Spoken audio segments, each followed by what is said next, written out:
Good morning, Stefan.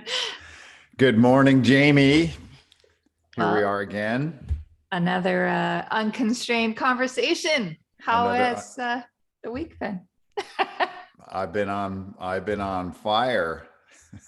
to quote Great. to quote my cousin who just called me up yesterday from New Jersey, who told me he's going to come out to visit, and I haven't seen him in a long while, so that'll That's be awesome. fun. And he's had a super busy summer, but I have just returned from 4 days in the Canadian Gulf Islands and San Juan Islands, Beautiful. through the graces of my dear pal and his wife and their kids. They are so generous to bring me along. Oh, that sounds awesome. Yeah, so I just needed to fly up to Sydney, BC, and take a cab to the marina, and I got picked up in a little motor dinghy, taken to my pleasure boat, my giant home for the duration of the trip, and then we started exploring the islands, basically just hanging out. That sounds outstanding. Yeah, top notch, first class. Oh man, no, that sounds phenomenal. So on fire, it is. Well, beyond that, I mean, those are certainly the material pleasures I've been enjoying, and sailing. And last Tuesday, right? Tuesdays is duck dodge night, so we're always sailing. So I have always Tuesdays are a date. They kind of mark my week. It's the beginning and end of my week starts with duck dodge, Nice. Tuesday night race. But um, I've had, since my return, that just being able to be in nature like that on the water for several days, sticking my feet in the salt water, Yeah. right? Like walking for an hour on a beach with my feet in the salt is I guess I take it for granted that my feet rarely touch the earth Interesting. here in Yeah. Seattle. They rarely touch the earth because I live in a city. It's Yeah. concrete. I have shoes or, minimally sandals on when I go out, Yeah. and I'm walking on concrete. And most of the areas that are grassy here in the city are dog toilets, Yeah. right? Yeah. The parks are dog toilets. So there's no joy in walking barefoot here in the city. Yeah, that makes sense. And so there is a quality of grounding and reconnecting that is just not available. So when I came back, I was very chill. That's great.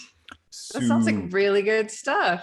Super chill, because there's nothing, right? The immensity of the earth is suddenly, I am viscerally connected to the immensity of the earth and the beauty of the earth. And we are hiking up mountains, or, well, quite hills and hills that they call mountains Yeah. in on the island, on Lopez Island, and just the boat rolling in the bay, and always having that feeling that you're being moved by the earth. Even then, when you get back on land, there's still this kind of swaying and moving. And how it's so easy to get that reconnection just by, it's not easy to go, there's nothing easy about having a super expensive boat. And I mean, I guess, the the luxury is not attainable by everyone, but the ability to go out and stick your feet in the dirt, it exists for almost everyone to get out. And some find a little bit of nature, whether it's a park bench and taking our shoes off, or whether it's just sticking our feet in the sand, or it's available to almost everyone, but it's so taken for granted how powerful it is. That is something. I live in the burbs, as you know, and I have a koi pond in the backyard, and I've been spending a fair amount more time out, not so much during the heat of the summer here in Las Vegas, but like the when the air is nice, early in the morning, late in the evening. I don't know. We've been doing a lot more out there. I've kind of reconfigured some stuff, added some blocks. My daughter painted the cinder block wall, the back wall, Yes. and it's really, I mean, it's just really magical out there. But I can go out without shoes when it's not 180 on the ground. But it's just like walk on the pebbles. There's a lot of stones, like Yeah. yeah, river stones on the ground, and I do walk out there barefoot a lot, and I do enjoy that on the Yeah. stones. No It's, sand, but stones, and they're all right. They're all right. yeah. Yeah, Well, staring out the there. window. Yeah. Yeah. You're plugging in. We're plugging in. Oh, it's like I think we talked about this, but that tree that fell over, and now I have my view of the mountains again. Hmm. It's amazing what a difference that's made. It just in my mind, like it just seeing the mountains off in the distance from my kitchen window. I can be washing the dishes, or I can be doing whatever, making stuff in the kitchen, and just look up, and I have a kind of a high up window. My living room and kitchen is all one big open space, but I can look across and out the window. And now that tree is gone, and the tree I loved, there was nothing wrong with the tree. It died and fell into my yard, my neighbor's tree. And now that it's gone completely, I have the majestic view of these distant mountains, and they're glorious. I don't even know how else to put it. They're breathtaking, and it makes me happy every time I see them. Yeah. The horizon, right? Being able to see in the distance is something I always Yeah. really want. And now I'm on a different side of our building, so I don't see so far into the distance. I see big buildings, Yeah.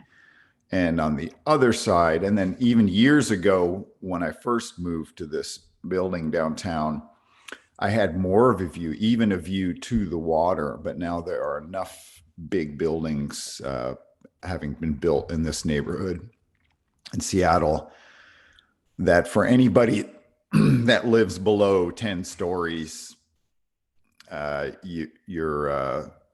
it's very rare to have a view around here.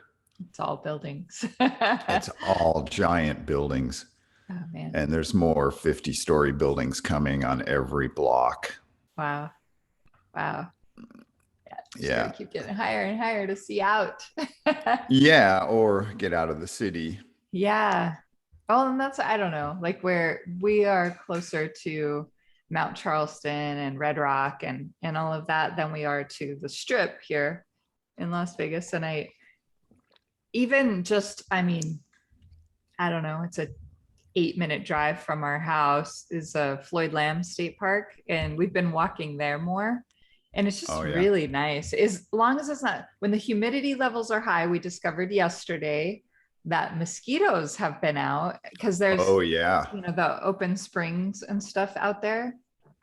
But normally it's just beautiful. It's trees and grass, and then you can walk right across the little street, and it's all desert, but there's a nice trail system out there.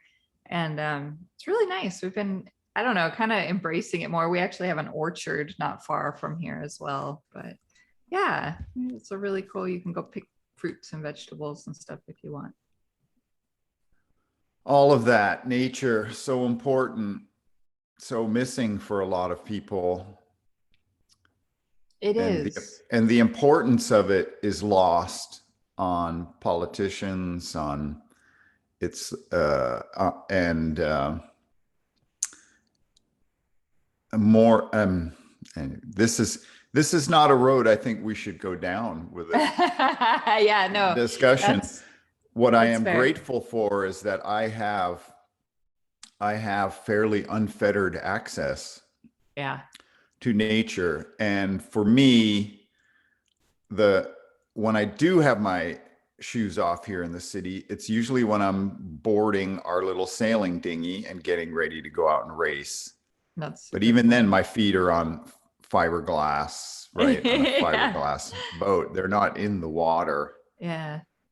right? We have to jump in when I jump in the water with the white Scotch-Brite pad to clean off the bottom of the boat, Then you kind of feel do it. a little faux scuba diving expedition to the bottom of the boat to scrub it off with a Scotch-Brite pad. That's the that's the event that gets me grounded. You mentioned this just popped up in my mind because you mentioned when you were in the other side of the building, and I actually remember um, our friend Ryan and I joined you for dinner one night in your other apartment, right shortly after. I feel like you'd freshly moved in, maybe. Maybe you'd been there a while, but it seemed like it was fairly a Well, recent move were in. we still working together at Possibly, or very close to, like maybe like fresh off of having worked together, like right around there, yeah, maybe. so it'd been a couple, maybe a year. Yeah, that sounds about right. But yeah, we had joined you for dinner where we went out grocery shopping, and we joined you for dinner, and you were making dinner, and Ryan and I are just sitting at your kitchen counter, just kind of enjoying the atmosphere. And Ryan made that comment to you. He said, "Man, I need to take man lessons from you," or something like that. And it kind of reminded me that we had started a conversation really early on in our unconstrained.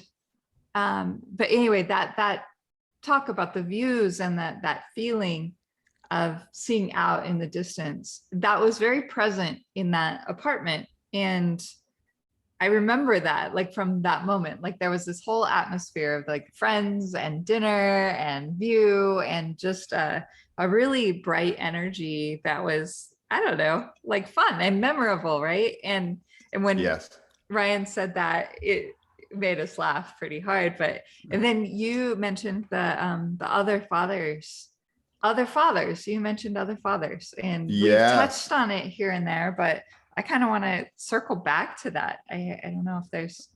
Yeah. Well, the whole idea of when I think of dinners like that, where everyone feels welcome and everyone's relaxed and there's a lot of joy in the communion of people just being together and being, period, Yeah. with no agenda really other than to be with each other and hang out and talk about stuff. Those The best teacher I had in that regard was my friend Gordini.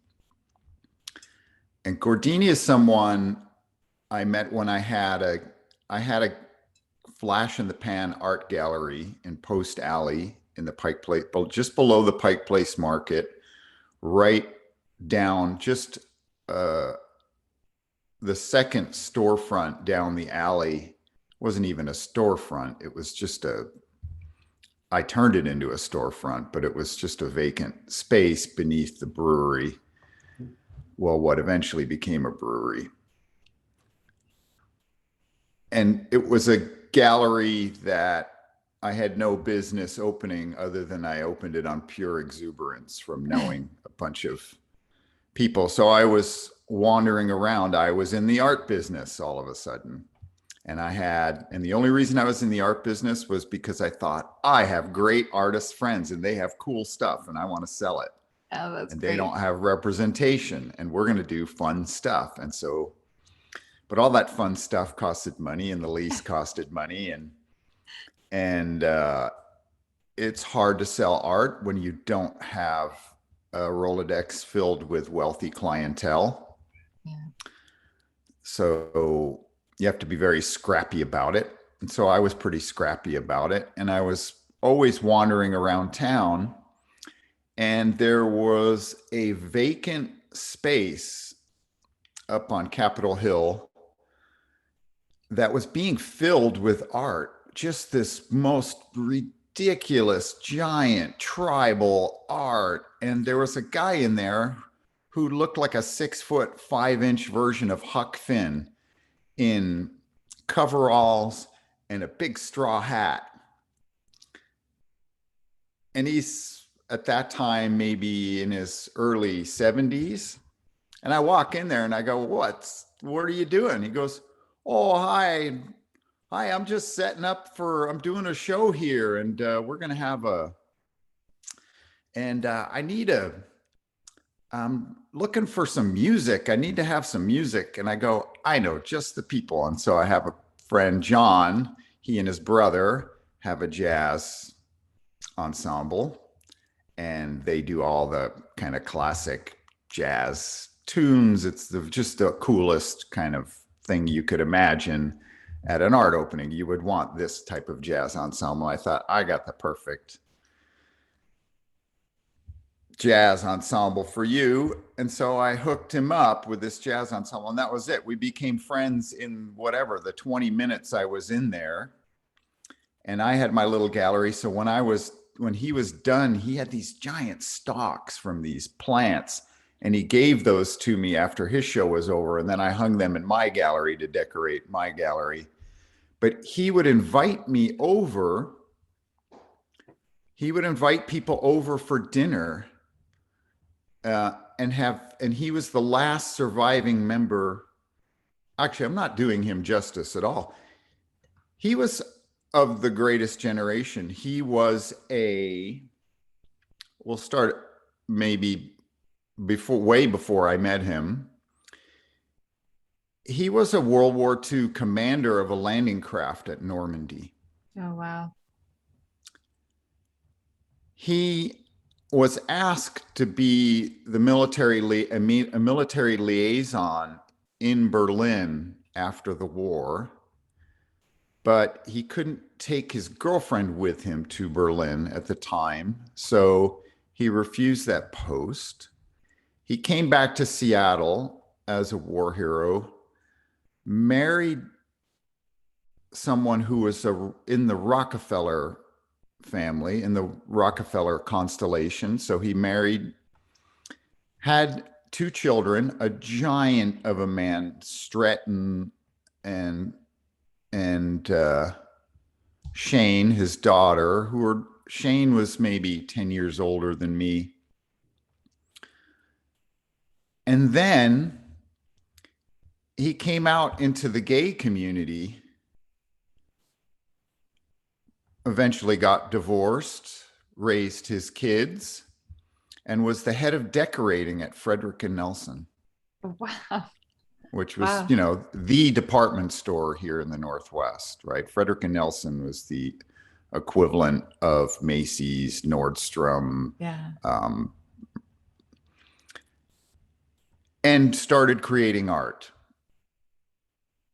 Wild. Wow. And then every couple of years would travel the world like Indiana Jones, dressed in coveralls, a straw hat, a pair of Birkenstocks, and a pair of hiking boots, and a little canvas knapsack. That was it.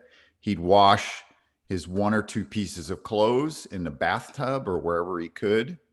And even when I met him and he was living in a big 3-bedroom apartment that was built in the early teens up on Capitol Hill, he would still wash his clothes in the bathtub. That's awesome.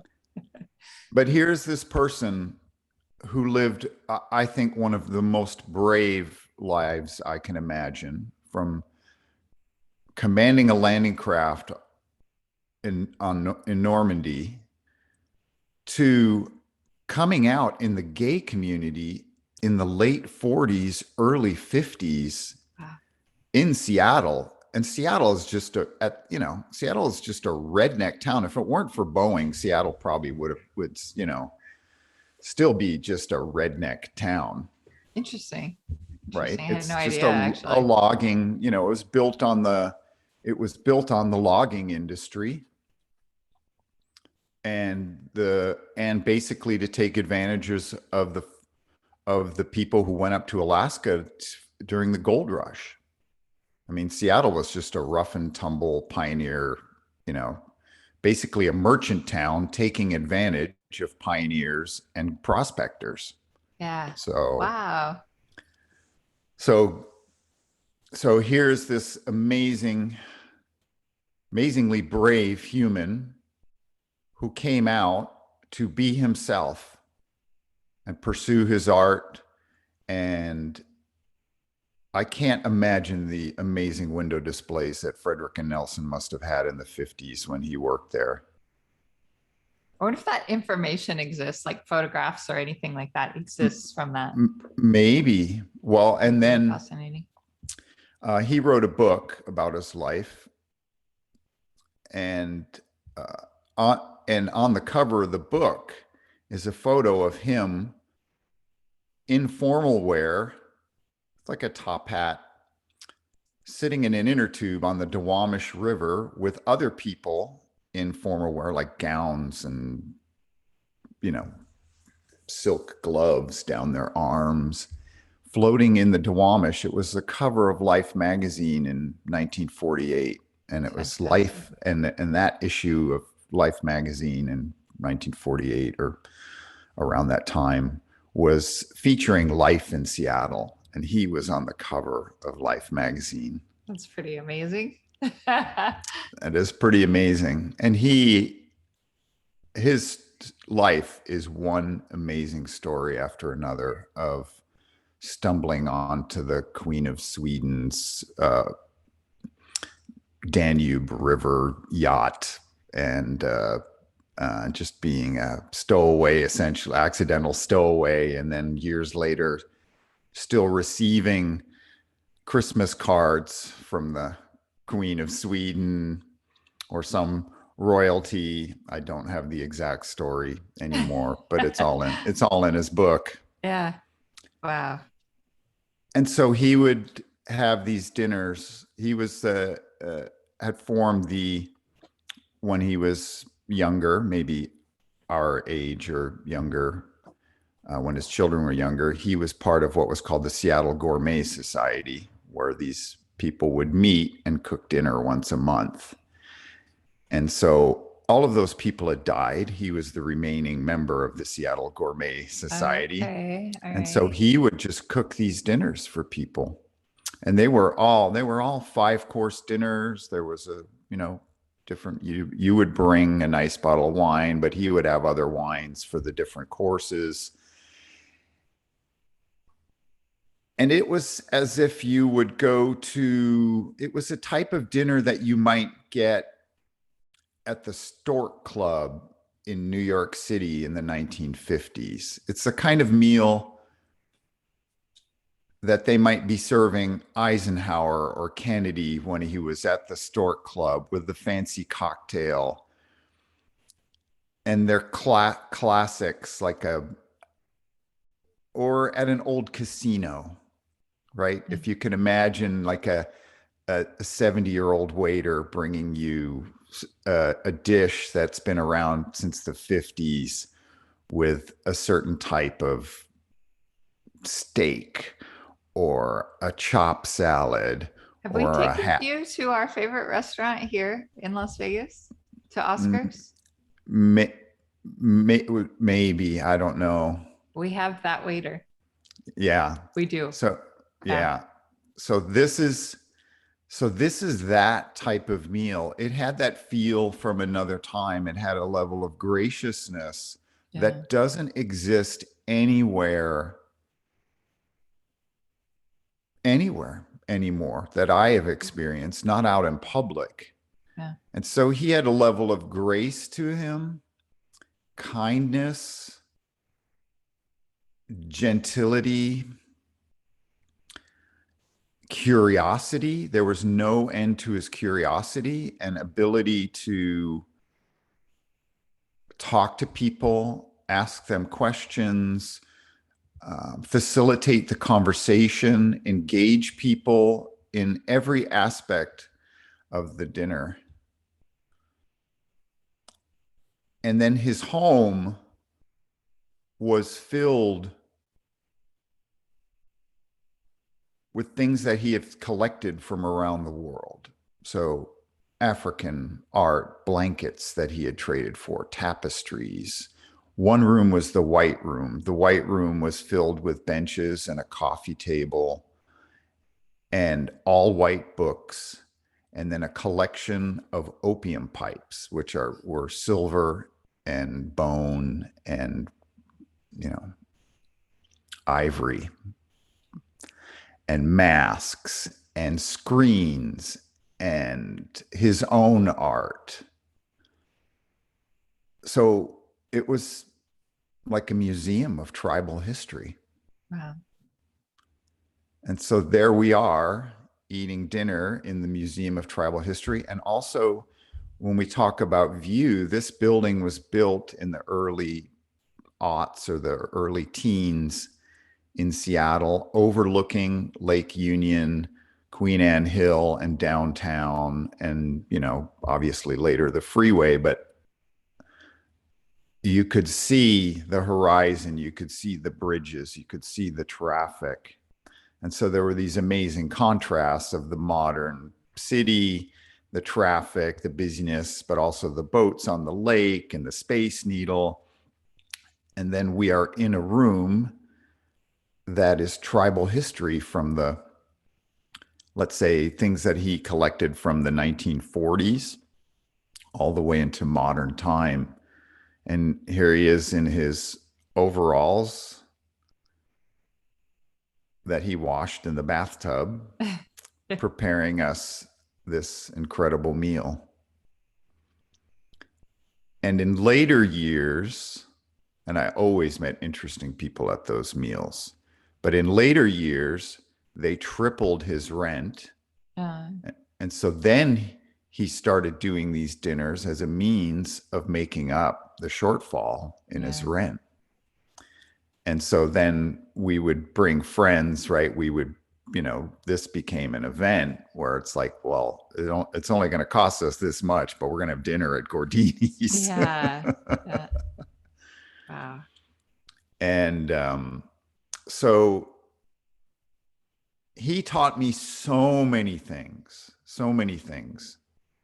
Just the level of kindness and the level of comfort in his own being. He was very formal. He was like you would like you would imagine Cary Grant with a transatlantic accent in a movie. Just the formal language and the manners were so different from any, more like my grandparents. Yeah.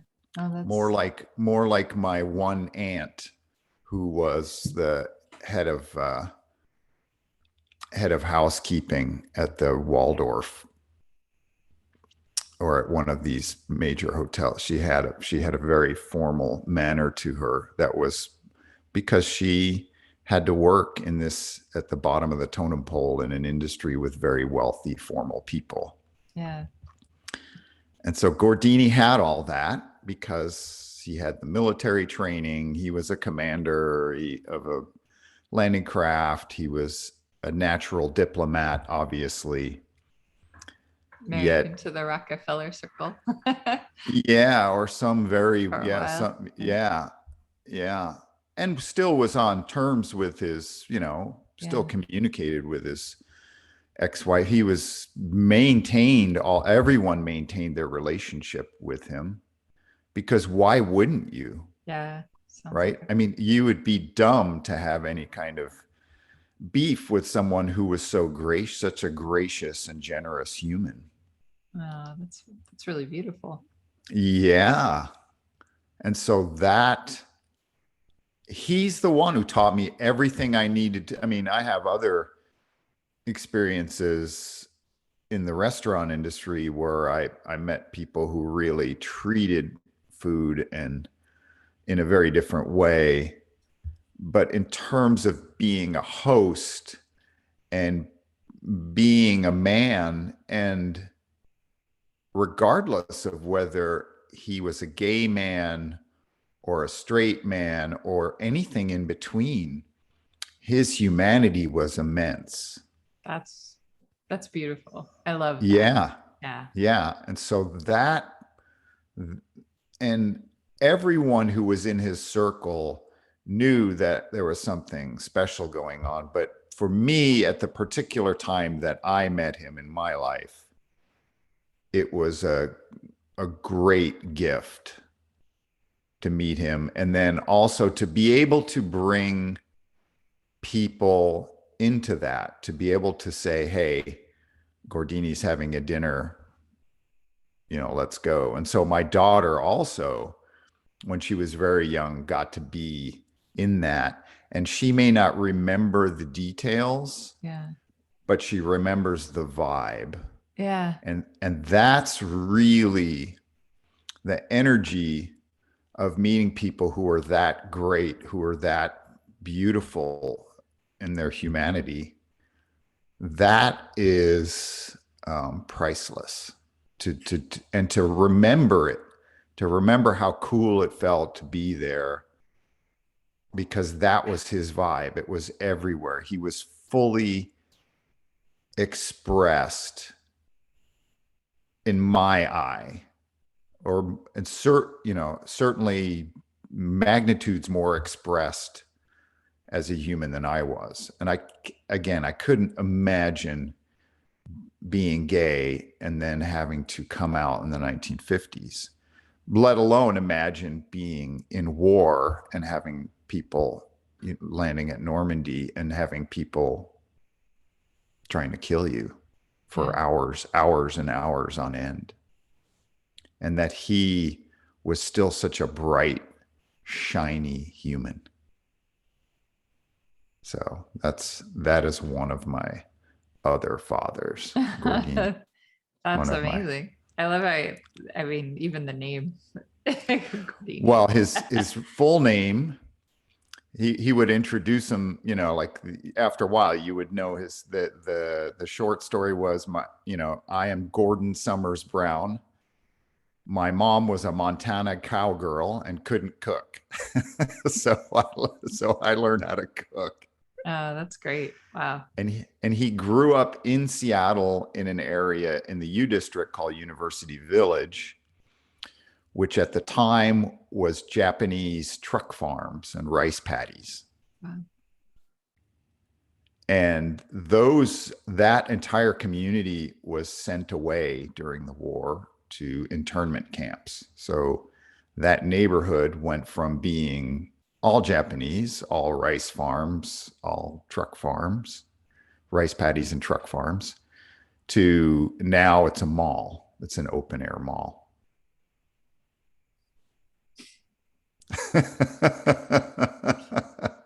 So Wow. he really lived. I mean, he really lived through so much, Yeah. but his ability to be consistently graceful, and then even in the face of being retired and having been an artist most of his adult life, and in danger of being evicted, right? Because tripling your rent, it was more than triple. But he just, okay, I've got a solution. Just figured it out. Okie Yep. dokie. Here we Just go. gonna Yeah. just gonna cook some dinners. People are gonna come over, and everyone benefited. That's so cool. Yeah. What happened to Gordini? Well, he just died of eventual old age. Natural Died. I causes. mean, well, I don't. He was just maybe old, sick. I mean, I don't remember if there was any specific Yeah. malaise or anything, but he just lived a good life. Great. He lived a very brave life, an extremely brave life I love that. for the time that he was in. Multiple brave lives. Yeah. Yeah. I mean, there are a lot of chapters there. I mean, just, Oh, yeah, yeah. immense amount of stories. My favorite, one of my favorite moments was there was a period here where we had the World Trade Organization. We had riots here in Seattle, and there was Oh, just quite a bit of unrest in the streets and protests and downtown blocked off. And I would walk to work through downtown. So you'd kind of walk through these protest areas. And I saw this Huck Finn character, 6 foot, well, 6'4" of him, just kind of jauntily walking. And so I catch up to him and I go, Gordini, what are you doing downtown? And he's like, oh, hey, lad. Hey, super kid. He used to call me super kid. He'd go, hey, super kid. I'm just going to the muscle parlor. that's fantastic. The muscle parlor. That's what, yeah. And so here he is in his 70s, still, Going to right, the going to muscle the parlor. gym, still concerned with his fitness, the way, Yep. I mean, he was in every way, art, the art of even maintaining his body, it was all integrated into his life, that he had pride in his body and his fitness. And there was joy in going to the muscle parlor. I love that. Yeah. I love that term. I'm going to use that term forever now. The muscle parlor. Yeah. Yeah. Yeah. I don't use it often, but in circles where people may know Gordini. So, I think that's very cool.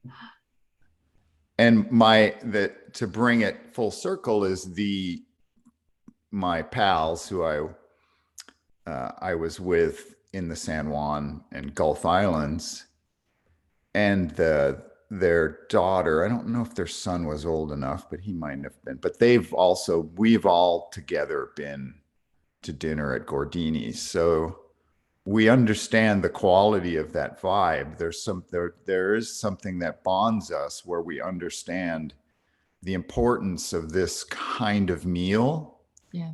where there is peace right at the beginning of it, and we're basically acquiescing to being with each other Yeah.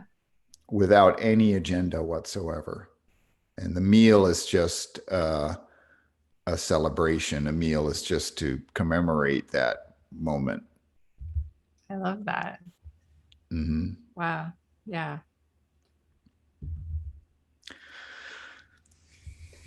I have these types of dinners now. They're not they're not quite Gordini caliber, but Yeah. I have these types of meals with my buddies in the book club every month. We have a Oh, beautiful that's great. meal, and Yeah. we sit down, and but there's more politics happening. It's not always so expansive. Sure. That's neat though. Like that's something that I don't think that we really do. I mean, we have our place that we go, which I mentioned earlier, our favorite restaurant, which is it's called the Oscars, and our waiter is in his I don't know how old he is, but he's been around, and he's Persian, but he's been in Las Vegas since the heyday of the mob era, and he's been a server since then. He's got some amazing stories, and Oh yeah, he's still like, I mean, he's the best waiter I've ever had in my whole life. Like, but he's got stories, and he's just loves the craft of what he does. He just keeps, yeah, like that's such a part of who he is. And he's so genuinely interested in people and their stories. And yeah, I don't know, we've become really good friends with Nick over the years. And Yeah, we'll have to take you there if we have not done that. I feel like that's such an important part of our lives. Yeah. And yeah, yeah. It's great to see people who really are professionals at their Oh yeah. gig. Yep. And he is that, and there's always like I think that's a piece of it that so often for us even, we're in our day-to-day routine and you go, you get some food and you eat it and you leave. And, often for us it's a less than an hour experience. But when we do Oscars, we know we're going to be there for a few hours, and there's never a rush like to turn tables or whatever. Like that feeling is never there. It's take your time, enjoy the meal, enjoy the drinks, enjoy the conversation. And Yes. like I love that. That's such a piece of the experience. And we take friends with us, now and then, when they're available, or if somebody hasn't been there, then they're visiting, then that's our go-to. But um, yeah, it's just something that's formed over the last few years that we've really It's stuck with. important to have that kind of communion around food, and also that it's reliable. That's one thing. It's very grounding. I used to have that here in the city, at the Queen City Grill, which you guys probably came with me there once Probably, yeah. a long time ago while it was still the Queen City Grill. It is long gone now, but everyone there was a professional, Yeah. and the owner was a professional restaurateur, and he just knew everything there was communicated silently between the staff. Everyone just knew what to do. I love that. That's something that, and I'm sorry to interrupt. I just get excited because that's something I don't know. I always felt like I had with Ken. And when I joined where we worked together, there's some people that you work with and immediately like there's just so little learning curve. And you fall into a rhythm together and everything feels great and easy almost. And or when Yeah. you face the challenges, you've got a team that's behind you or together, collaborating with you. I love that feeling though of like I don't know, it's camaraderie, I guess, like you're in Well, and that rhythm. yeah, and also it is teamwork. It is really understanding your position on the team Yeah. Yeah. and being a professional. And in this, at the Queen City Grill, my friend Norman, uh, I think his third marriage, we had a big dinner there, and the owner was there, and he was sitting at our table. And I noticed that somebody's napkin had fallen on the floor,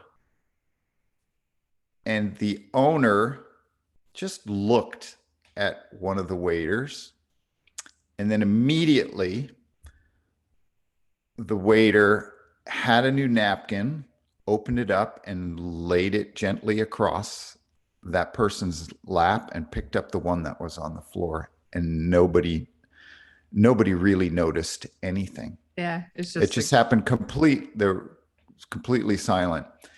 And one of the waiters who was there the longest, and he still works, I think he still works in catering at one of the big hotels in Bellevue, but his name was Lorenzo, and Lorenzo was Italian and had a big belly. He had a big center of gravity, and he looked like an Italian waiter who'd been doing this his entire life. And indeed, probably he had or was, or, and in the heyday of the Queen City Grill, there were 40 people at the bar, and it was three deep just to get by the bar to the booths in the back or to the kitchen or to the tables out front. You just three deep, and it was everything from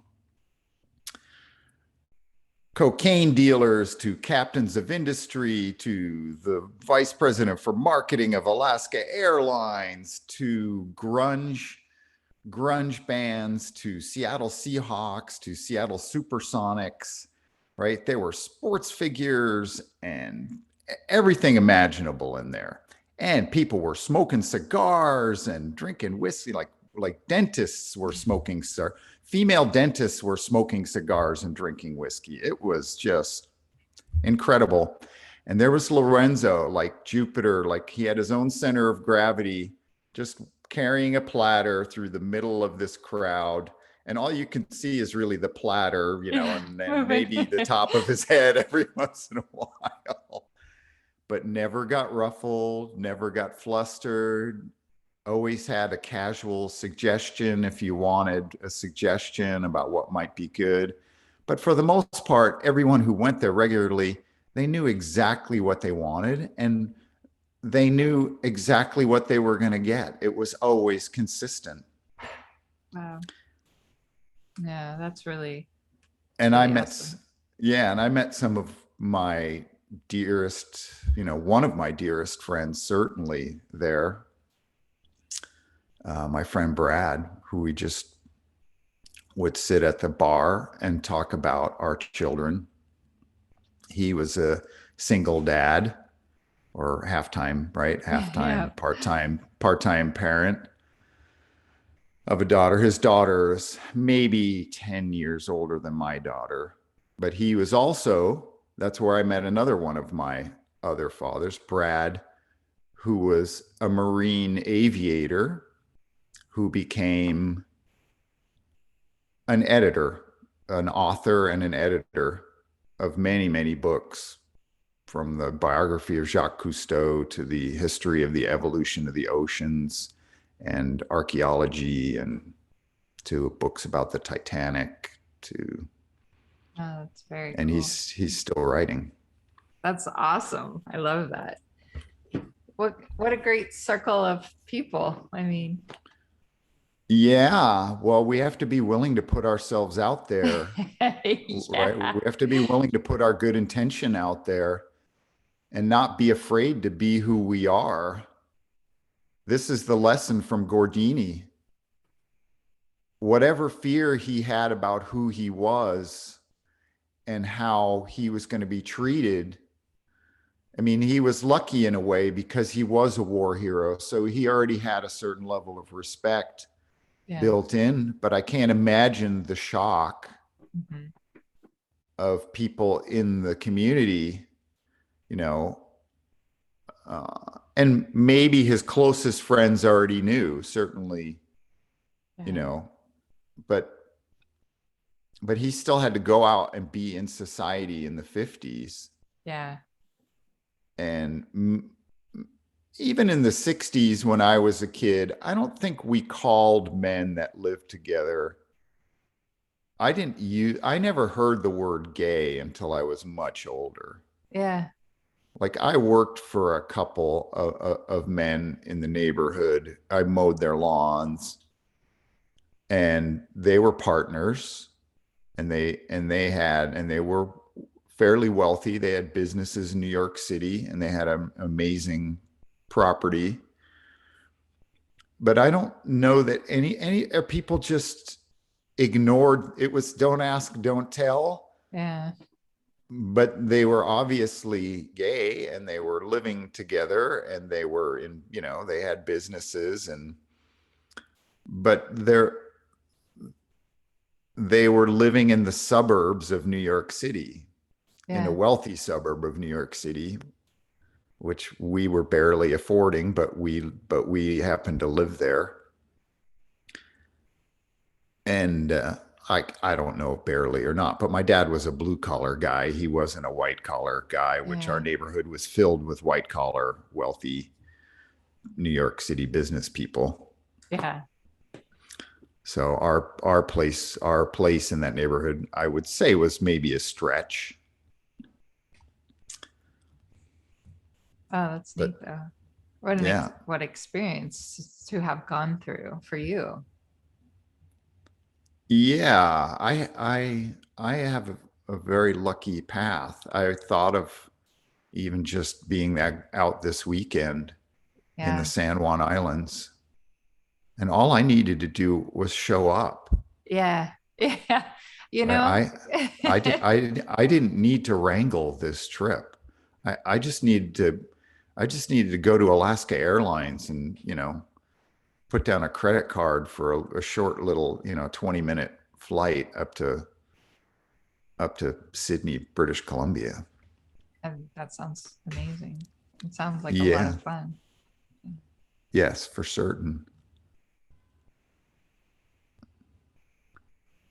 Well, what other news do you have? How's your work stuff going? Any work news? Well, we are waiting to hear on a bunch of things. I saw a few WhatsApp messages fly across the screen while we were talking, and I've done a Nice. really good job of ignoring Oh all that. yeah. Um, I think I don't I don't know. I think I'm just assuming everything is great with our business. We've been hiring lovely people, and we have great people that are at work right now. There's a few people I want to put some energy into who I'm a little worried about because their just nature is a little they deserve some attention. Yeah. But I was rewarded yesterday in coming back, where I just came back and I immediately went to my.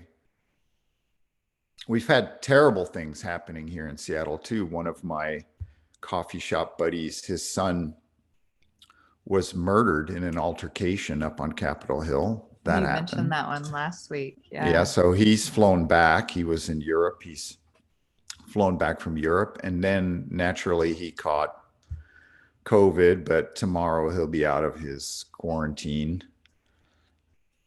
But I sat at the coffee shop, and most of the regular crew wasn't there, but one doctor who's a researcher was there. And we started talking, and I've had many experiences with non-ordinary reality. And he had one recently that he was still trying to integrate. And so we started to talk about this experience that he had. And we were there, let's say, for 3 hours. we Yeah. were talking. We ended up where we were talking about non-local consciousness. we were Interesting. Wow.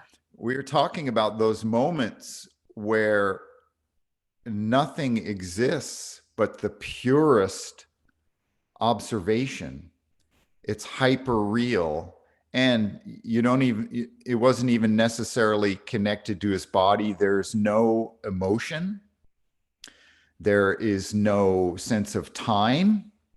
It's just a pure observation. And I looked back on all of my experiences in that regard, and they can only be described as moments of knowing.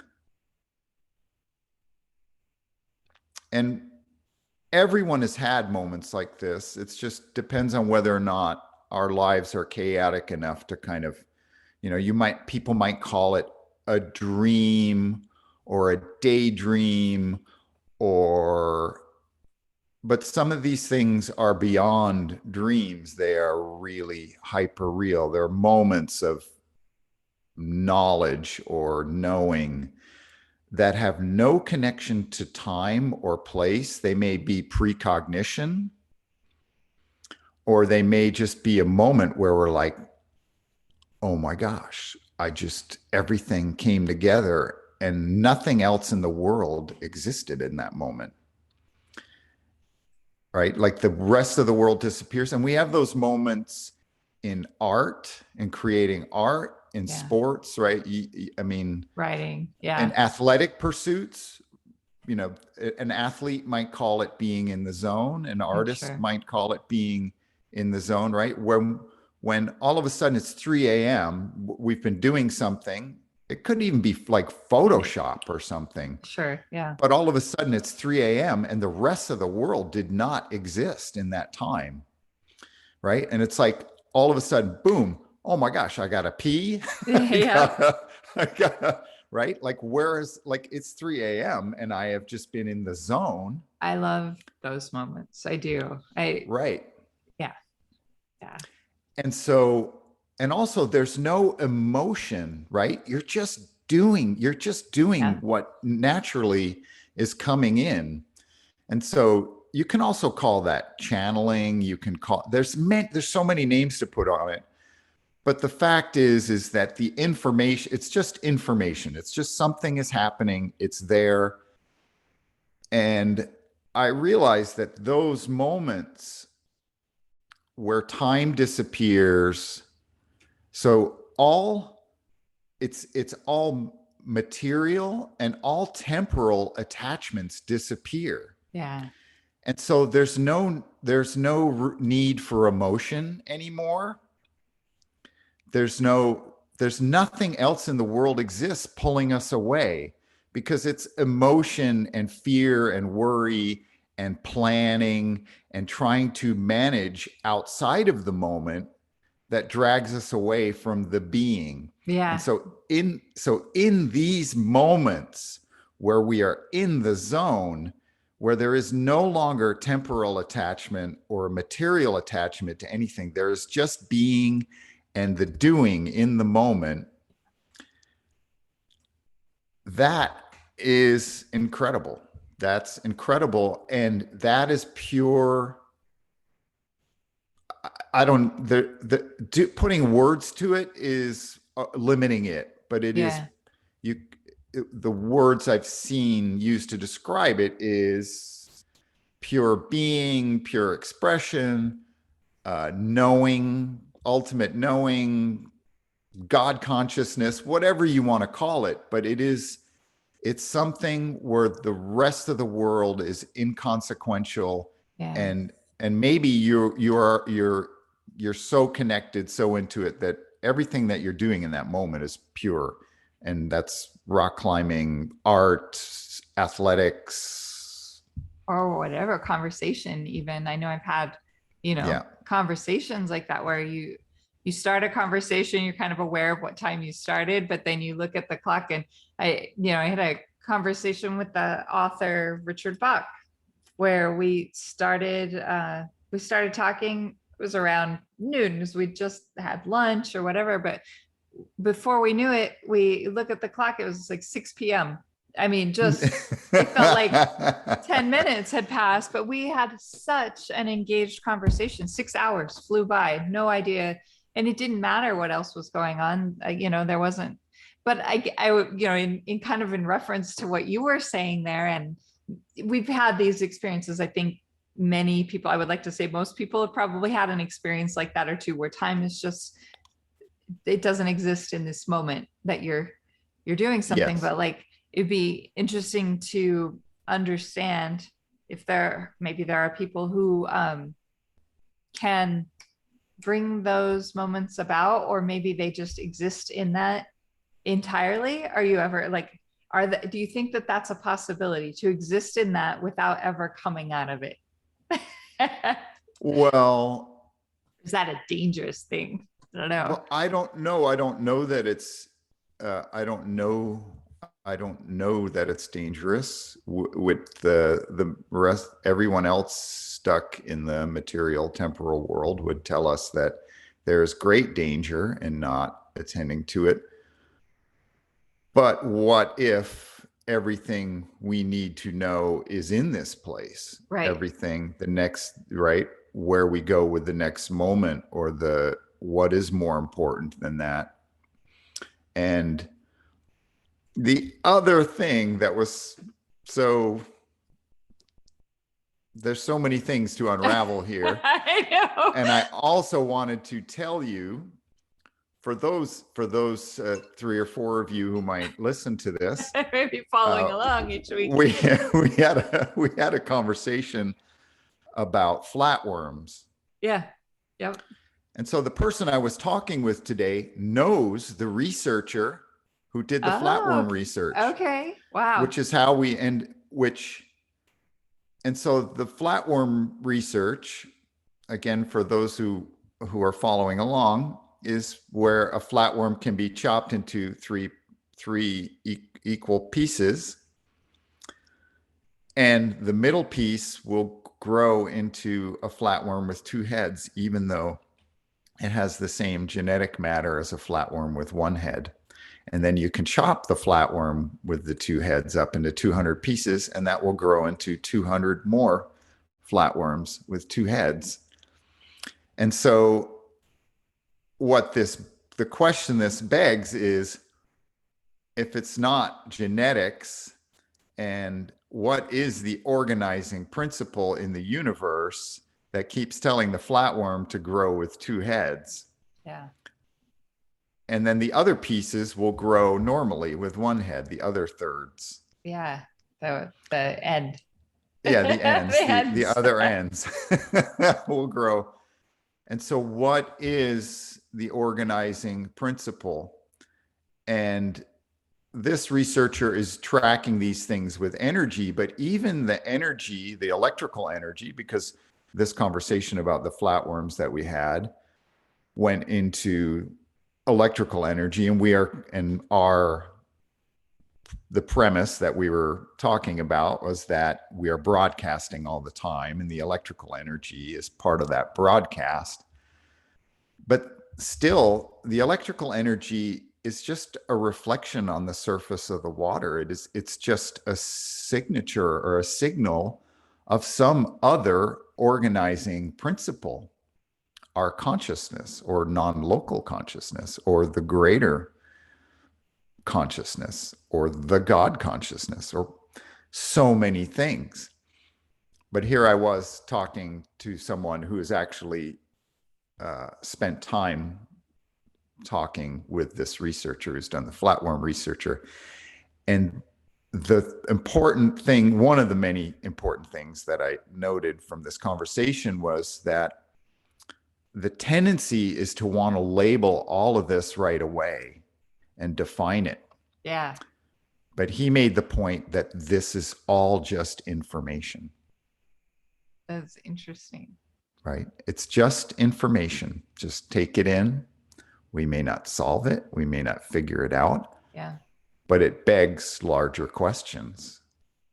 What are the organizing principles? And to your question at the beginning of this is, can we stay in this state?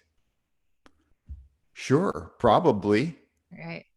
We just don't know all the power that we have. We don't know all of the organizing principles of consciousness and our material life. They're still way beyond our understanding. And physics and chemistry are a mechanical way of looking at it. And sure, there are amazing mechanical things, but they are all organized on principles that we don't understand. Yeah. Yeah. Right? There is a conscious, we could call it the matrix, we could call it, right? The films and mystical writers do a better job of explaining it so far than scientists do. Yeah. That's very true. In a way that's easy to wrap. And there's so many different retellings of that same sort of idea. Yes. But, some connect with some people and others connect with others, and more so than others. But yeah, I think the storytelling aspect, falls there.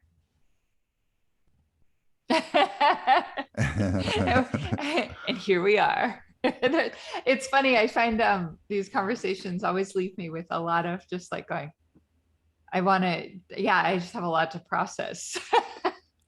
The world gets bigger after every one of these conversations. My world has been getting bigger. My world of the understanding, the world of possibility, the world, my own curiosity, and my desires to satisfy that curiosity. All of those things are expanding. It's good. That's good stuff. I feel the same. I feel that as well. Like, it's just, yeah. Yeah, that's the buzzing out the top of the head. Yeah. Yeah, there's the thing is too is what it's also spurring. It's there's so much information coming in that it doesn't fit. It doesn't even fit into our Unconstrained podcast because, Right. Right. right? That's right. Because I don't necessarily have the language or the full integration of this, of all the things that are happening. Yeah. Like so much happened in my 3 hour conversation with that doctor in front of the coffee shop Yeah. who knows the guy who did the flatworm experiments, Right. And yeah, trying who to, works at the Allen Institute for Brain Science for brain research. wow. Maybe we should invite him to have the conversation with us. Yeah, he would be fun. Also, my friend Larry Farwell, who is a Harvard neuroscientist and a martial artist, and his dad was a physicist at the University of Washington. We may have talked about him in the past, but he is another person who is doing.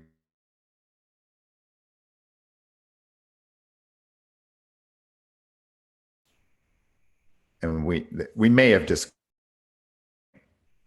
but his father helped set up the experiment because he is had access to the physics lab at the University of Washington and a particle decay chamber, and whatever element that they had in this particle decay chamber decays in a very predictable regular pattern with positive and negative spin particles coming off of it at regular intervals.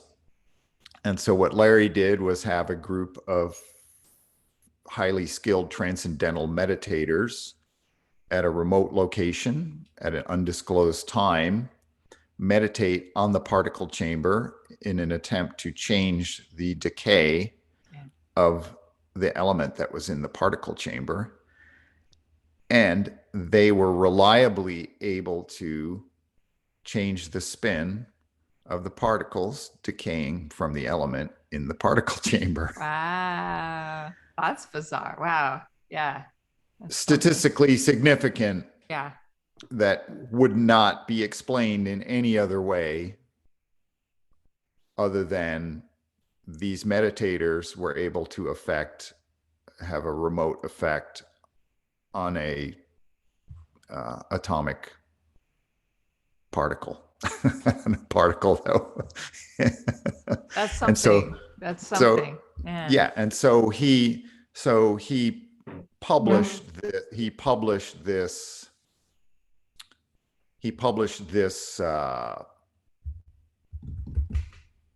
as a book so that other people who doubted could examine his methods Yeah. and repeat it Yep. and there's any number of ways that you can do this type of experiment, but he had access.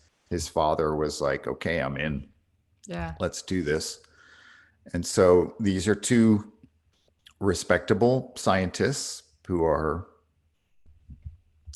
professors in their given fields, and so Larry has been doing research for years in that regard. He was also funded by DARPA because he discovered a few other things about how memories are stored. And so in the military, I imagine, has been doing a lot more research in this area that no one is willing to discuss or reveal. Sure. But again, it comes to your point of like, can we stay in this state? Or at And least like even if not, like I realize like the material pops us in and out sometimes, but at least to be able to decide now's the time, now I'm going to do that. And I know meditation to some point will enable that, but like, I don't don't know. I mean, yeah, I think in a lot of ways we can. I know that like as things like writing for me, I'm able to like get into a certain mindset if I'm really consistent and really push myself almost like a marathon, right? Like I've run a marathon before. Yep. And it takes a certain push to get through. Like sometimes it seems like you get into a rhythm, you hit a wall, but if you keep going anyway, it opens like a door rather than going over the wall or whatever. It opens a door and you go right through the wall, right? And Yes. so I've had that experience with writing as well, where it's very similar to that like physical challenge of the marathon. And it's wild because I know how I got there, but I've never repeated the process intentionally in order to try to repeat it, if that makes sense, to get there again in the same way. And if I did, would it require a greater push because I've already pushed through a certain barrier? So now is my barrier. I don't know if I'm kind of making sense here, but like just in terms of like being able to put yourself in that zone or mode at will, I guess is where I'm going. Well, that is the job of all great Olympic sports psychologists, and Right? right, it is of yogis and yoginis, of mystics, and it starts with the belief and then a question of, if I believe it's possible, then what's a way to get there? Yeah. And what would be the easiest or funnest way to discover that? Yeah. Because I've been there. So there is obviously one path or two Yeah. paths or many paths to get there. And so are there, if I only think there's one, maybe are there others? Or maybe there's an easier path. And there are many things, states, or let's say these healing methods that we've talked about, like tapping or the Sedona method, or that I don't even need to do the method anymore. I just need to conjure up the feeling of Right. knowing I can do the method, and boom, Yeah. done. I've let something go. And so it's just a discipline, it's a belief, and then a discipline that comes out of that belief, and then a refinement of the discipline to the point where the belief is enough to Yeah. get you there. Where it just becomes something that you can do like Yeah. easily without too much effort or thought. So yeah. So that's my next goal. I mean, Yeah. really, like I laugh, but like in a lot of ways, yeah, it is, because there is something interesting about that and the state of feeling. And it's not about, I almost went to how productive it is, but it's not about that. It's about the quality of what comes out of that, I guess, is Yes. what I like the best. Yes. The quality of being. I mean, we are really getting down to the business here, because these are the things that really, I felt so happy yesterday with this conversation with this doctor, because he's like, I wouldn't normally have this conversation with anyone. Yeah. Yeah.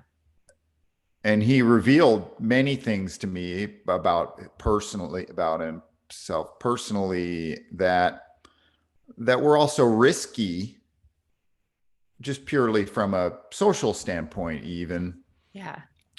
But we really got down to the things that were important for me, were this kind of understanding of what others would call non-ordinary reality. But to me, it's the only reality that matters. Yeah. Oh, that's Every, right? Like what we're talking about now is the only reality that matters. It's the one where the knowing is, it's the one where the being is, it's the one where I am free to be myself. And there is no time constraint on being myself, and there is no material constraint on being myself. And I am having exchanges. You're right in that productive is not the word, but that's the word that you would put on it from the material point of view. You're But right. it is, let's say it is fulfilling, it's pleasing, it is enriching, it And the is quality of like that. nourishing. Yeah, it is it's all of those things. And it's yeah. And when I go back to like it kind of depends on what it is you're doing, but when you're in that state, whatever it is that you're doing is just, it seems to be at an elevated level. Like it just is. And Yes. that's And the feeling I have is that again, the way I have to describe it is that in that place, you're doing exactly what you're supposed to be doing. Supposed is not a good word, but it's like I'm in the groove. This is yeah. it. This is like I'm in the Yes. zone. The zone is exactly what I'm to be doing at this moment. There's no other place in the world. There's no other moment in time that exists outside of this. This is it. Yeah. This is what I should be doing. This is the place I have arrived at. And this is fulfilling, or again, the word is, there's not a word that's that's up to the task of describing that Right. place, Yeah. but it is a place, it is a worthwhile place to try to be all the time. So here's an interesting thing. There's that, and then there is operating in the material Yes. and trying to find that balance, which is, I feel like, is something that you and I have talked about a fair amount. Like we've also been talking about different work pursuits, and I'm gonna, with mine, the one that I've been talking about, like kind of feeling my way through it. Well, it's come through. And so now, like at first there were a couple things where I was like, well, I've got this going on and I've got this going on, and these are important priorities to me. And it really has worked out in every way. Like now I'll start after I return from Hawaii with my girls. Like the girls and I are going to Hawaii for a few days in September. And I was like, well, I really, they're like, how about this date? And we can get started. I'm like, well, um, that would be great, but this would be better. So just kind of, again, feeling my way through where once I would have been like, yeah, let's do this right now. Now I'm Yeah. kind of like, wait a second, think about it, feel it. And then even another thing, I was invited to be on a panel, and initially it was like early September, and then it came through. It's like, all right, the date is September 15th. I was like, well, I'm actually in Hawaii on, and I'm going to be with my girls. And my whole goal is I don't want to be attached or tethered to my computer, or I want to write Yeah. if I want to write, just like it's about just being, kind of like that. The whole thing, that whole Yes. experience is about that and creating space for that. And then I was like, well, I could do it, I could do it remotely. And so at first I was like, okay, let me see what the Wi-Fi situation is there. And then the more I thought about it, I was like, no, this is not, Yeah. this isn't where I want to be when Yes. I'm in Hawaii. I don't want to be committed to this thing that, Yeah. And why wouldn't the universe accommodate you? and it has beautifully, like, Yes, and of it just, course. the more that I kind of, more, and that kind of circles back to some of the things that we were talking about too. And I don't feel like I'm asking for anything unreasonable or being unreasonable in any way. I'm just setting boundaries, and I'm taking the time to be thoughtful about what I let in and what I keep out, if that makes sense. And just being thoughtful about what I aggregate in my days. And Yeah, you're being a good boss of Jamie's life. I'm the boss of me. Exactly. but yeah, and I am being more mindful, and yet, like, this opportunity that's come through sounds like a gift of an opportunity. They're more than willing to work with my like timelines, and I don't know, again, I don't Why know. wouldn't they? If they want, Everything, if they yeah, want Jamie, they should have the Jamie that they should have the Jamie that got Jamie to the place where they wanted Jamie, yeah, right? They don't and want to mess with that. yeah. Don't mess with the And you know what? Jamie that got you Jamie. In the most amazing way, too, they're not even No. like, and it's like in most instances with this circumstance, I haven't even had to ask. It's been like, and I'm like they're like, well, here's what we're looking for, and I'm like, were you reading my paper? And then again, and then it's like, well, I have this concern and this question, and then I get a response, and I'm like, seriously, are you reading my paper? This is too Well, you bizarre. were, yeah, but the thing Yeah. is you were broadcasting Yeah. And the paper, right? Like yeah. you've been crafting this life. And that is such an accurate term, because it's not like I just made the decision and it was instant. This has No. been constant micro maneuvers over years. And Yes. and sometimes going down a path that says like, this feels right, and it is right for that moment in time, but then you course correct all along the way. And I do feel like the last year has been a lot of me just like putting something out there and feeling it, to see like, is this what I'm looking for? Is this the piece that's not like, not missing, but is this what I'm looking to add? Because I am looking to add some things, and I'm very aware of that. I'm like, I want to bring something in, but what is it exactly? I don't know. And so it's almost like going down sample trays or whatever and trying different things. And then finally you get the one, you're like, that's the one. Okay, I'm going to take that. And then there's more down that. And you just keep going, no, no, yeah, that, so that's how things have been unfolding. And it's different than I expected. And maybe that's it, is like reminding myself to let go of expectations. That's a very yoga thing, let go of the outcome, always let go of the outcome, and reminding myself to do that more and more, and just I don't know, letting things fall where they may, and then rolling with it. Well, the thing is they are the things that are falling where they may are falling into a a field of consciousness That's that you have actually been very curated. that's very refined. Yeah, it's very well curated, even though I'm not entirely aware. I don't know of like where it will. I guess that's it. It's like the moment that is right now is very well curated. Absolutely. And that's Yes. all that I need to think about. It's not about where will unfold. And I get caught in those loops occasionally of like, well, I don't know where it's gonna go. Well, that's okay. I don't have to know where it's gonna go. All I have to know is what I want. And even if it Yes. changes from today to tomorrow, that's okay. It's just being aware of that. This is what I want. This is what feels good. This is what I like. And yes, some other things will happen in between. Sometimes things that maybe you had a bumpy day, and it like the result of that bumpy day happens later, 3 months down the road.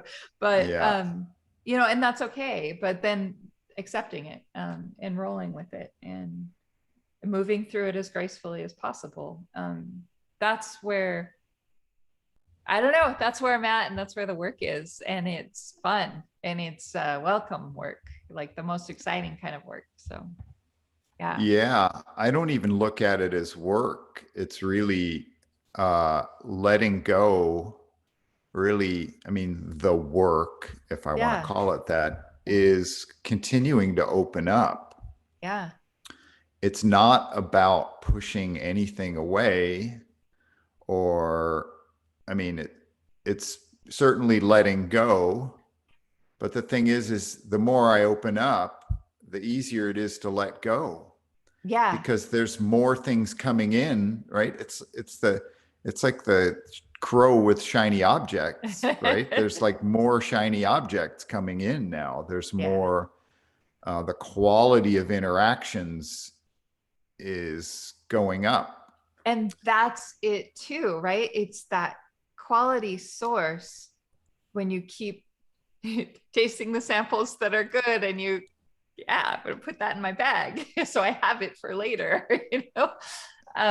Yeah, I didn't mean to interrupt there, but yeah. No, I didn't imagine you were even interrupting. I'm just, It's dialogue, it's dialogue. But yeah, yeah, the, I don't know. I feel like there's so many of these things that I don't know, that are like, oh, here's another one. Here's another one. Not to keep us going too long, but okay, so opening up to like the birthday party that I've mentioned several times. That's coming. That's this weekend. uh-huh. And leading up to it, I think there are like 12 people invited to this thing, and it's a big house. We're going to go stay in a big house. I'll have my own room, I have been assured, because I'm not I'm not ready for, too much at once anyway. But there was a group chat on iPhone or whatever, on our phones. Somebody started a group chat with everybody, and almost immediately I started getting overwhelmed. It's just everybody was talking about like carpooling, and I'm like immediately I was like, wait, I have to ride in a car with other people. Like my whole mindset was around driving by myself in freedom, listening to what I want to listen to, and not having to talk to anyone if I don't want to, but I could if I wanted to call someone. But just like I had this whole idea, and then all of a sudden everybody's like, we're gonna meet at this time, and who can take people, and I let my friend know. I was like, I might only last a day at this thing. Like, I don't know if I'm going to make it the whole weekend. And she's like, it's, I said, I have to unvolunteer myself for the carpool. Like, I can't do it. I said, I'll meet you guys there. And I need to be able to leave at my own, you know, when I need to Yes. leave. And she's like, I knew that this would be, and she's like, you're fine. Of course, whatever you need to do. And whatever is best for you. We just want you to be there, and and I just appreciated her whole, every word that she chose was absolutely perfect in how she handled what I'm sure came across as like a little bit of a freak out. I was getting overwhelmed very rapidly just by these text messages, of like people having fun. I'm like, I don't belong. That was my first reaction, was I don't Yeah. belong with these people. These people find these things fun, and I've never belonged with people like this. I've never fit. I've never wanted, I don't get excited about the same things. So I was telling Ken that, and he goes, so you don't, you're not obligated to Yeah. participate in anything that you don't want to participate in. No, that you don't have to be one of them. Yeah. You don't have to be. What I've discovered in these moments of social anxiety, which is what they are, right? I Yeah. mean, That's exactly what it is. and what I've discovered in my own moments of social anxiety is that I don't have to be anyone for anybody. Right. Boom. I can just go out. I don't have to say anything. I can just, if I'm at a dinner table with a bunch of people I don't know, I don't have to do anything or be anybody, or right. I can just be polite and quiet and accept myself as I am, Yeah. whether there's anxiety or not. And that gift to myself got me through the worst of my own terror, and there was terror, Yeah.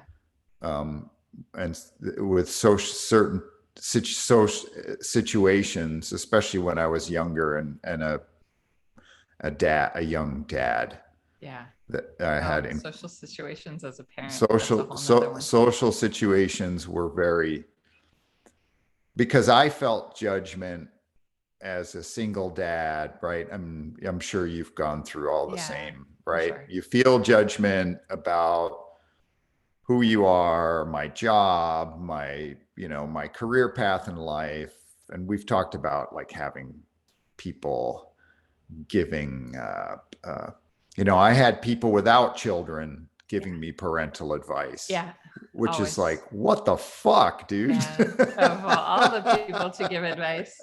Everybody wants to give advice, but so at any rate, in those moments of my worst social anxiety, I gave myself the gift of not having to be anyone in particular at all, to anyone. I anonymized myself Yeah. essentially Yeah. so that I could come in and I could just be neutral and I could see what was there in the social situation. And I didn't feel obligated to stay in the same way, Yeah. obligated to stay. I just would go, all right, I'll just go Yeah. visit these friends. I'll have cocktail hour with these people I don't know, Yeah. and I'll see what happens. There's one person I know here, and Yeah. I trust and I love this person. And so I know they will accept me. And so then I just have to ride that. Yeah. But and it was the same with this conversation uh, that I had yesterday. That person is very careful about who they spend time talking to Yeah. because their state of being is precious to them. Yeah. And it is. And you don't, you know, yeah, you don't want to let it go. And honestly, the more that we do this and the more thoughtful I am around all of this, yeah, the more, I don't even know if protective is the right word, but the more yeah, just like saying no to that, no, I'm not gonna do this panel. I'm not gonna do this. Like, this isn't where I want to be. This isn't what I want to exert that day. It's not where I want my mind to be. And the more that I do that, the more I practice. It is funny though, with sometimes with the anxiety thing, there's what you know intellectually versus what you're practiced, if that makes sense. Like, I know Yeah, intellectually this is how I should approach this, and I know that, and yet I don't always do what I know is the intellectually, like the intellectually correct thing, or the thing that will sure. serve me in that moment. Sometimes knowing and doing are still, there's still quite a gap between them for me at Well, the times. thing is, I think there's a distinction to be made between knowing, thinking, and doing. Yeah. Thinking is one thing. Like we can think and have all kinds of tricky responses ready for our personal foibles, right? Like we can have all kinds of Right. tricky techniques and witty responses or great exit plans to deal with our own personal foibles. But those are thinking, those are mental frameworks. They're Mhm. not knowing. Right. And so the knowing is the part where it's like, I'm going to be okay. Yeah. That's I good. don't That's a need to, good distinction. right? It's important. It's a really important distinction Yeah. because thinking generates emotion and then the emotion drives some kind of habitual response, right? What you just called a practiced, right? A Mhm. practiced response because the thinking is connected to an emotion then triggers this habituated response. Whereas knowing, when we know something, and this is again back to that place where time and material things don't really exist, it's a place where I am greater than this, or I am okay, or who I am has nothing to do with what these people are jacked up about getting a carpool together, or what. Right, Right? It right. has nothing, like what I care about in life has nothing to do with this. And I know no matter what they do, I'm still going to be okay. I don't need to participate in it. Or I could participate in it and I could just sit in the back of someone's car with my headphones on and listen to my music. It's And true. in the Umbrella Academy, the autistic Harlan, right? Harlan in the Umbrella Academy, he just wanders around life with a set of cassette tapes that have a babbling brook, crow noises, ocean sounds, right? Just white. He has a whole suitcase full of white noise cassettes. That's amazing. And that's the way I love that show because it shows how everyone deals with their social anxiety. Yeah. Every one of those kids in the Umbrella Academy has some form of social anxiety, and they all deal with it in different ways.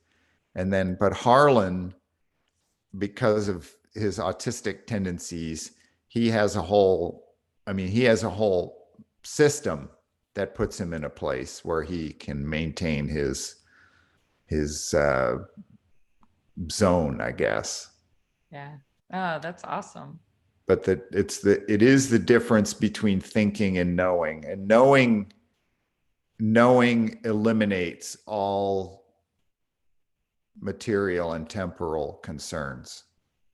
That's an amazing distinction. That was the piece. That was the piece that I needed for this week, Stefan. Yeah, and I just figured it out. It just all came yesterday in that conversation with the doctor who knows the flatworm doctor. That's really cool. That's really cool. Man.